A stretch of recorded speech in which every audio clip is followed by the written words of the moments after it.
Coffee and Headlines is brought to you by the generous support of our viewers and the following community partners: Best Cord Cutting TV, Bluford's Tax Preparation, Bravo's Restaurant Bar, Casa Samtonieta Indialapa, El Rey Lounge de Versalles, John Boutique Hotel and Co-work, Montzon Brewing Company, Puerto Vallarta Neurofeedback, Puerto Vallarta Owners Reps, and Siam Cocina Thai.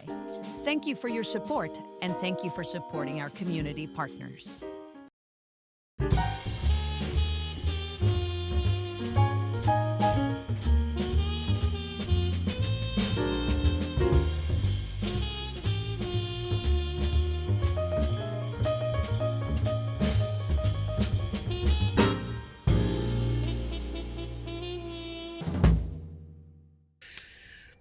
Good. My goodness. I'm sorry. I was going to say good morning to everyone when all of a sudden, boom, this pops up. Good afternoon, clustereros from Paris, France. Mark, you guys are truly having a good time. That is wonderful. I'm so glad you're traveling so much this summer. I look forward to hearing your stories when you come back to Puerto Vallarta. This is, of course, Coffee and Headlines. It's a pleasure to welcome you back. Today is Wednesday, August 6th. It's a mild program, a mellow program. Today, we don't have a lot of news to share, so I will be a little bit on the chit-chatty side if you indulge me. As usual, if you have any comments or questions that you'd like to showcase later on, please add a capital letter Q at the beginning of your comment. And of course, if you are watching live for the first time and you would like a nice little friendly welcome, all you have to do is type a capital letter N as in new, and we'll be happy to give you a nice little welcome. Let us take a look at the news.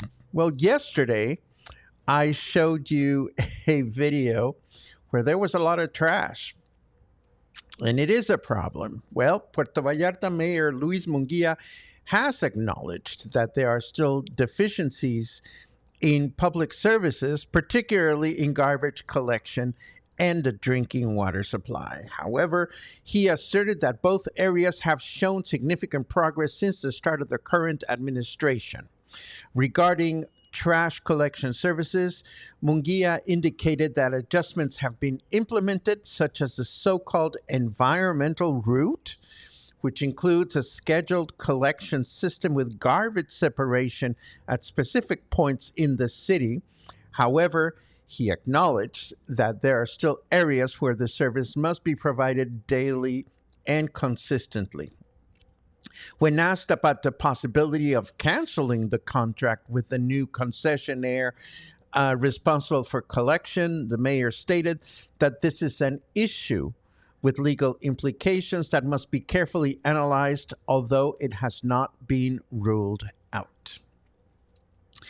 This one caught my attention because just the other day, somebody was asking about the Marina Vallarta city bus, and I learned, thanks to you, that there has been a free bus service since the pandemic. So now the paper, or one of the papers, comes up to spin this as an innovation. The headline, or rather the first paragraph of the news, said something along the lines of, in an effort to improve mobility in the region, Marina Vallarta has become the only area in the municipality to offer free urban bus service. This innovative transportation system not only facilitates the commute of workers to their workplaces, but also benefits tourists visiting this iconic development, recognized as one of Puerto Vallarta's main attractions. Man, gotta love the fluffers when they're writing news. There's nothing innovative about offering a free bus. The article actually does not mention anything about the 100% electric buses that were announced for Marina Vallarta. There were some trials a few months ago, and then nothing else happened.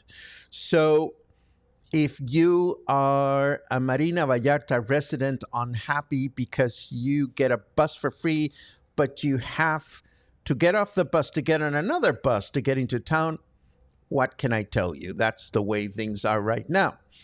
And as soon as we have more information about the Marina Vallarta bus route, if it comes back, we'll be happy to share it.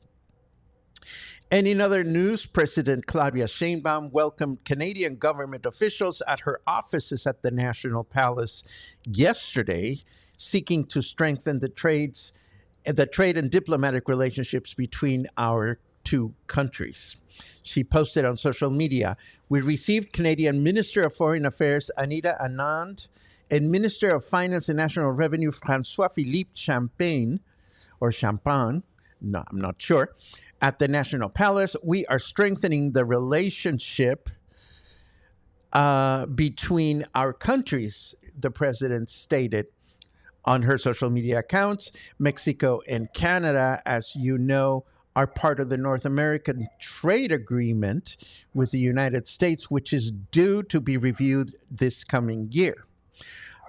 Currently, it's important to note that there are significant Canadian investments in Mexico in the mining sector. And of course, we know that President Sheinbaum attended the G7 summit in Canada in May as a special guest invited by Prime Minister Mark Carney.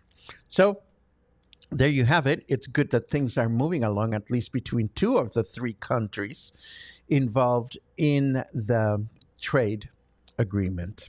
Now let's take a quick look at the weather forecast to see what is going on out there. All other all other weather apps are fake news.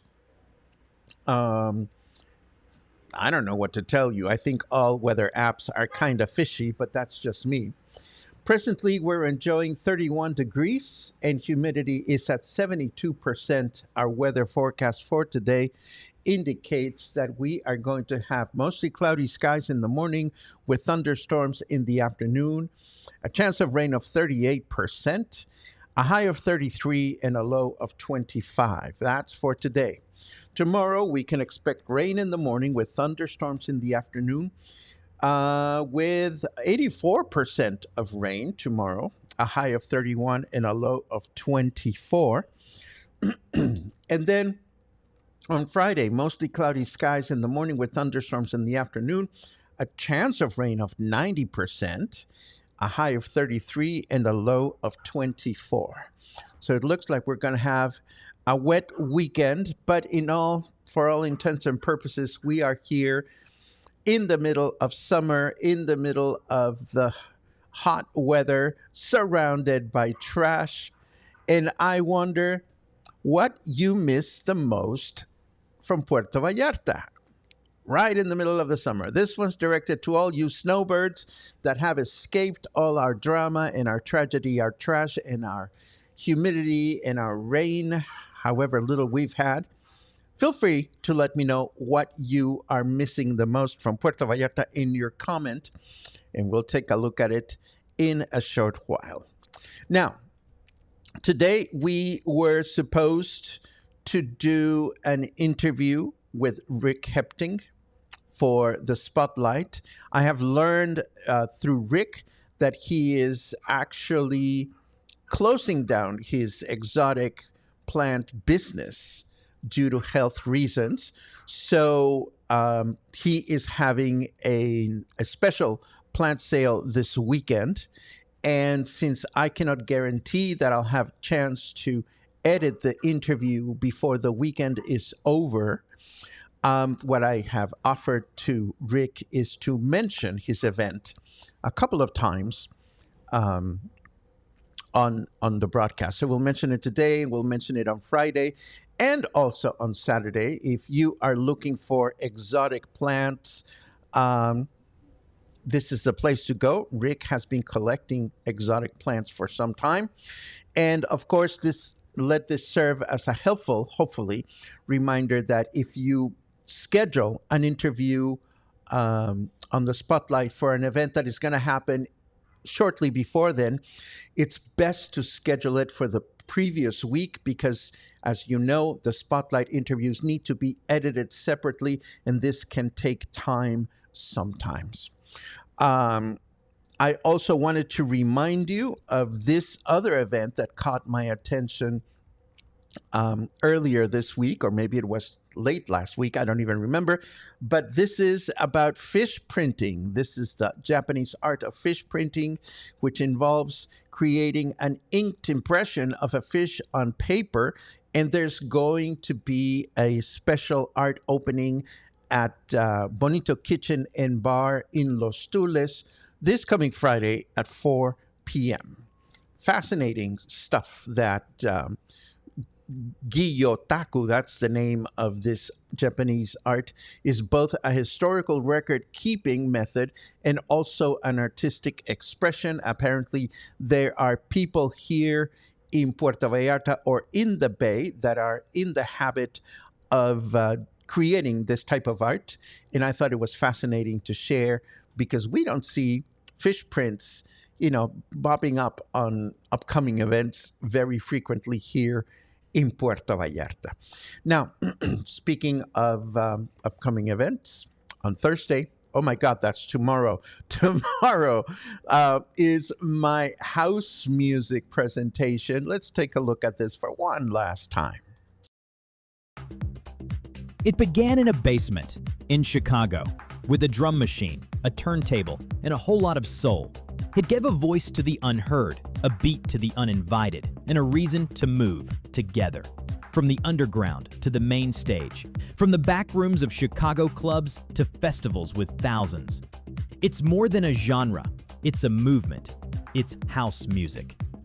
On Thursday, August 7th at 5 p.m., join music storyteller Paco Ojeda for a journey through the grooves that changed the world. Learn how house is different from techno, trance, EDM, and why you've probably danced to it without even knowing it. By the end, you'll understand the sound, you'll feel the culture, and at the very least, you'll be tapping your feet like you mean it.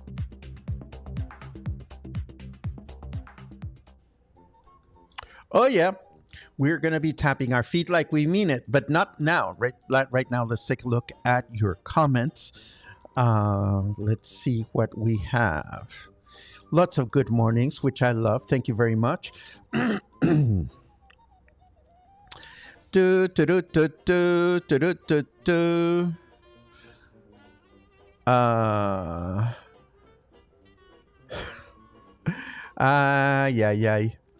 Penticton before COVID. BC. I love it. Love it. From what time to what time the Marina Vallarta bus run, says Angelica. That information is in the article. I did see it. I just didn't bring it over to my notes, but you can find the answer to your question in the show notes. Don't a lot of people working in the Marina area? It would seem buses are much needed. Oh, absolutely. And I understand that the arrangement of the free bus in Marina Vallarta was developed between Unibus, which is a company that provides a city bus transportation, and the Marina Vallarta Residents Association. Now, why would they remove the bus route altogether? And why are they offering it for free? I really don't know, Laura, but at least there is transportation available.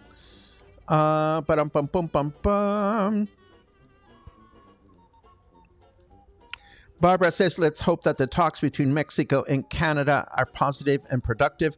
I can think of a reason why they wouldn't be, especially when you compare them to other talks going on between other countries. Mexico and Canada have always had a very strong relationship. I don't see why this would change. Let's see. Paula misses the ocean and the food. Robert says, your president knows how to treat friends. Ours could learn from her. I don't know who your president is, Robert, but I do think that our president treats friends nicely. Let's see what else. Mary misses the beaches and kind, friendly people. Oh, that's nice. Miss Sunset's here. All good things. that happened in Puerto Vallarta. The kind and friendly people gives me some pause to think. Mary, I certainly hope you are not surrounded by unkind people wherever you are. But that's a nice thing to me. But Laura also mentions the people. I miss the people, so friendly, the awesome food, the beautiful scenery, and special events and fiestas that just pop up that you didn't know about. Love Puerto Vallarta. And another comment about kind people. That's amazing. I miss the kind people, the passionate culture, the sunny weather. Again, friends, I hope you are not stuck surrounded by unkind people wherever you are. And if there are unkind people in your surroundings, just look a different way. And hopefully you'll find some kind people. Oh, Mark, after so much travel, I just miss being at home. One more week. Well, you guys have certainly gone all over the place. Good for you. I hope you've enjoyed it, and I wish you a safe return to Puerto Vallarta. Tammy says, oh, I want to get exotic plants. Well, you know where to be and you know where to go. And this is happening in your neighborhood if I am properly informed. Oh, what a nice thing. Brian Pfeiffer, not Pettifer. Brian Pfeiffer says, Buenos dias. Hoping to attend my first Paco presentation tomorrow. Brian, I look forward to meeting you. Please introduce yourself to me. It's a small room, but sometimes people just come in and sit down and then they leave. It'll be a pleasure to welcome you to the presentations. Pamela. Misses everything. Have been gone for 8 days and it seems like a month. I miss the amazing restaurants, my sweet creative friends, my bed, and Spanish-speaking people. And look who's here. Our beloved friend Guda. What I miss most about Puerto Vallarta is the cheap Botox, and the willing young local gentleman. Be careful about young Guda. Young has gotten some important people out there in trouble. So just keep that in mind. No, seriously, Guda, I hope you're doing well, and I look forward to your triumphant return, just as any triumphant return you've had in past seasons. Daniel says, after 2 years, I'm going back to Puerto Vallarta for 4 months in January. Good for you. I see a Canada flag in your little mugshot. So happy Canada wherever you are. And I think this brings us to the end of today's broadcast. I told you it would be a little bit on the short side, but this is what we found for today. I'm actually working on a little something on Mexican sweetbread, but I couldn't get it done in time for today. Maybe we'll feature it tomorrow. If not, sometime in the near future. Between now and then, again, no spotlight interview today, so I'll stay putting the finishing touches on my presentation for tomorrow. And I look forward to seeing you tomorrow morning for more coffee, more headlines, and more stories. Have a great day.